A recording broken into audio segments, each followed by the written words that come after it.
کامران مرزا صاحب کیا کرنا چاہیے؟ دونوں واقعات ایسے ہیں کہ پوری قوم کو یکسوئی کے ساتھ اس کے اوپر توجہ دینی چاہیے۔ اے پی ایس کے بعد تو ویسے ہمیں کبھی زندگی ساری نہیں بھولنا چاہیے کہ کیا ہوا تھا، لیکن دوبارہ دو واقعات ہیں۔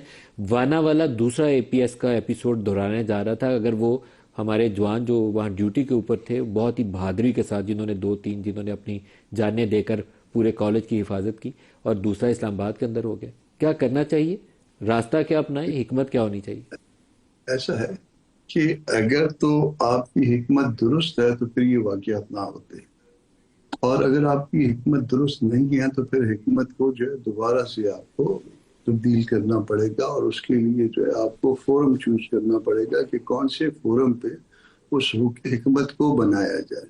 جس فورم پہ یہ حکمت آج تک بن رہی ہے، کیا وہ فورم درست ہے؟ کہ اس کا سوال کا جواب آپ کو اس دہشت گردی کے واقعات سے مل جائے گا۔ اور آیا یہ جو کچھ آپ کی حکمت ہے وہ درست ہے؟ وہ بھی سوال کا جواب مل جائے گا۔ آپ ٹھیک کیسے کیا جائے، فورم بھی بدلی کریں اور آپ اپنی حکمت بھی بدلی کریں۔ دیکھیے، امن جو ہے یہ اللہ پاک کی نعمتوں میں سے، اور جنگ کے لیے دعا بھی نہیں کرنی چاہیے۔ شاید ہاں اگر آپ کے اوپر مسلط ہو جائے پھر اس میں آپ کو بہادری سے مقابلہ کرنا ہے، تو جنگ کے لیے بھی کوئی ایسی آپ کو جو ہے تیار ضرور رہنا ہے، مگر دعا نہیں کرنی ہے۔ تو اس وقت آپ کی جو پالیسی ہے وہ ٹھیک کریے، ہندوستان کے ساتھ بھی افغانستان کے ساتھ بھی۔ ان کی معیشت جو ہے افغانستان کی تو اس کو فرق نہیں پڑتا، اس کے پاس کھونے کو کچھ نہیں ہے، اور ہندوستان کے پاس اتنا ہے کہ وہ ہمارا اور اس کا میچ نہیں بن رہا۔ اگر کوئی لمبی لڑائی شروع ہو گئی تو اس چیزوں کو مد نظر رکھتے ہوئے یہ اس معاملے کو جو ہے ذہن میں جو ہے لائیے اور سیٹل کریے، ورنہ جو ہے اس میں خدا نہ خواستہ اگر آپ کوئی کیا ایسی تجویز کرتے ہیں؟ آپ کہہ رہے ہیں فورم بدلیں اور انڈیا اور پاکستان افغانستان فورم سے معاملات کو بہتر کریں، تو وہ ایک کیا کریں؟ کیا کریں اس کے لیے؟ فورم سے کون بات سا ہو چیت، اور راستہ کون سا ہو؟ فورم جو ہے وہ آپ کا پارلیمان ہو۔ پارلیمان میں کبھی جو ہے نا اس طرح کے معاملات آپ کے نہیں آتے۔ آپ پارلیمان کو اعتماد میں لیں۔ پارلیمان جیسی بھی ہے، اچھی ہے بری ہے، لیجیٹیمیسی کے جو سوالات ہیں وہ الگ، مگر پارلیمان میں یہ معاملہ طے کریں۔ اور دوسرا جو ہے امن کی، آپ کو ایٹ اینی کاسٹ امن کی ہی کوشش ہونی چاہیے۔ اس بات کی کوشش نہیں ہونی چاہیے کہ کس طرح سے اپنے ہمسایوں کو انائے کریں۔ افغانستان کے بارے میں ہماری زبان، بھلے ان کا قصور ہوگا مگر ہماری زبان عام طور پہ جو ہے بڑی سخت ہوتی ہے۔ نتیجہ کیا ہوگا؟ ان کے پاس کھونے کو کچھ نہیں اور ہمارے پاس کھونے کو بہت کچھ ہے، تو یہ نتیجہ کیا ہوگا کہ مسائل جو ہے ہمارے بڑھ جائیں گے۔ انڈیا کے ساتھ اگر ہم کسی وارفیئر میں انوالو ہو گئے تو ان کے پاس جو ہے نا وہ 500-600 بلین کے جو ہے نا بلین ڈالرز کے جو ہے وہ ریزرو ہیں، ہمارے پاس جو ہے نا وہ 20 بلین ڈالر کو بھی ٹچ نہیں کر رہے ہوں گے۔ تو آپ کو اپنا وہ دیکھ کے، قد کاٹ دیکھ کے پھر اس معاملے میں انوالو ہوئی ہے۔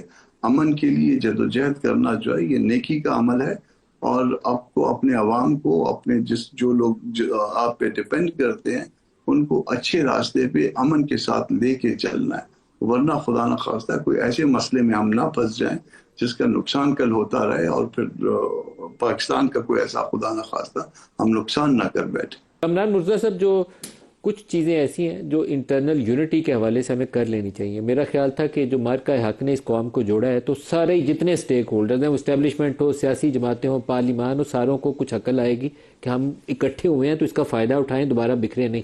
لیکن اس کے 4 ہفتوں کے بعد ہم نے وہ سیاسی سوچ بدل دی اپنی۔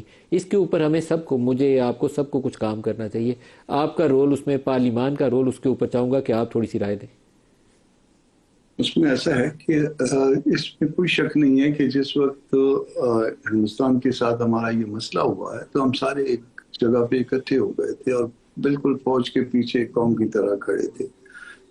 اس میں ہر طرح کی قربانی ایون دینے کے لیے بھی کھڑے تھے، مگر جو اس کے نتیجے میں جو ایک فضا بنی تھی، اس فضا سے فائدہ اٹھا لیتے، اس کے بعد جو ہے نا سب کو انگیج کر لیتے بات چیت میں۔ جتنی پولیٹیکل پارٹیز، کسی پولیٹیکل پارٹی کا ماضی بھی کوئی بہت زیادہ جو ہے شاید اتنا وہ شاندار نہ ہو، اگر آپ اس پہ باتیں اگر کرنے لگ جائیں تو اس میں کچھ نہ کچھ جو ہے نا وہ نقائص نکلنے لگ جائیں گے کہ تم نے یہ اس وقت یہ کیا تھا، اس وقت یہ کیا تھا، تم نے فلاں کا ساتھ دیا تھا، فلاں کا۔ اب اس چیزوں کو بھول کے آگے چلنے کا وقت ہے۔ شاید ہم نہیں لڑ سکیں گے، نہیں لڑ سکتے، یہ اس بات کو چھوڑ دیجئے کہ ہم بہت طاقتور ہیں، یقیناً طاقتور ہوں گے، مگر لمبی لڑائی جس وقت بھی ہم کو گلے پڑ گئی تو ہمارے لیے بہت بڑا مسئلہ بن جائے گا. تو اس کے لیے پہلے ہم کو اپنے اندر یکجہتی چاہیے، اپنے اندر معاملات کو سیٹل کرنا ہے. پارلیمان کا رول بھی ہو سکتا ہے اور سیاسی پارٹیاں بھی جو ہے نا اس میں رول ادا کر سکتی ہیں، مگر اس کے لیے جو ہے نا یہ چھوڑ دیجئے کہ تم نے جو ہے نا اپنی باری میں میرے ساتھ کیا کیا تھا، دوسرا یہ کہتا ہے کہ تم نے اپنی باری میں کیا کیا تھا. اب ساری باریوں میں جو ہونا تھا وہ ہو چکا. اب ہم پاکستان کے لیے آگے بڑھتے ہیں اور ہندوستان جتنا بھی برا ہے اس میں کوئی شک نہیں، مگر سٹل جو ہے نا آپ کو اپنے ملک کے مفاد میں ان کو بات چیت میں انگیج کرنا ہے. افغانستان کے جتنے بھی مسائل ہیں اپنے ملک کے مفاد میں ان کو جو ہے نا وہ انگیج کرنا ہے. وہاں پہ اس طرح سے کوئی ریگولر گورنمنٹ نہیں ہے، اس طرح کی ریٹ نہیں ہو سکتی جو کسی ریگولر گورنمنٹ میں ہوتی ہے. تو ان سب باتوں کو ذہن میں رکھیے اور ساتھ یہ بھی ذہن میں رکھیے کہ افغانستان کے ساتھ جو وہاں کا کلچر ہے وہ آپ کے کئی علاقوں کا یہاں پاکستان میں بھی کلچر ہے. تو وہ آپ کے کوئی اور مسائل جو ہے نا وہ آپ کے گلے نہ پڑ جائیں.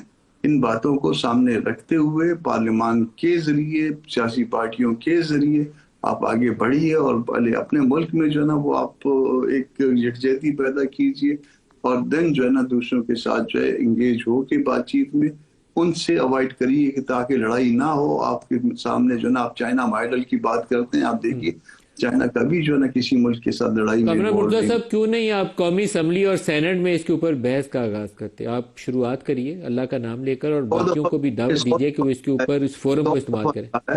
100 دفعہ کہا ہے کہ یہ جو حالات ہیں، یہ لا اینڈ آرڈر سچویشن ہے یا دوسرے مسائل ہیں، ان پہ بحث کا آغاز کریے اور اس بحث کا ایک نتیجہ بھی نکلنا چاہیے.